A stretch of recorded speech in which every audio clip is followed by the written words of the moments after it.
Тема вашої передачі звучить, якщо я правильно її зрозумів, чи буде в Україні Європейське бюро економічної безпеки.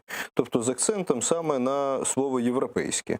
Зміна назви або вихід з новою назвою само по собі не створює орган на європейських засадах і на європейських принципах діяльності.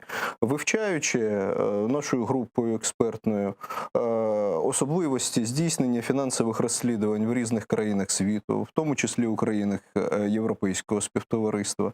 До речі, методологію, яка має бути закладена в основу діяльності нового органу, дійсно створеного за сучасними європейськими стандартами, це є методологія Intelligence-Led Policing, ILP.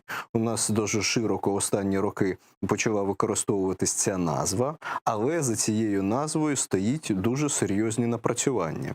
І виникли вони саме у Європейському Союзі, у Великобританії. Надалі з переїздом вченого працівника HMRC, це Королівська служба Великобританії доходів і зборів, це аналог ДФС, який був розділений відповідно до постанови Кабінету міністрів 12.00, з його переїздом до Сполучених Штатів. Там почався поштовх розвитку цієї методології ILP.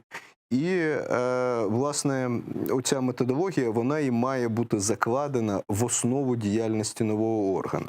На жаль, у законопроекті 3087-д ми не знайшли ані посилання на цю методологію, ані законодавчих норм, які би імплементували цю методологію або принаймні декларували, що новий орган буде створений саме на засадах цієї методології.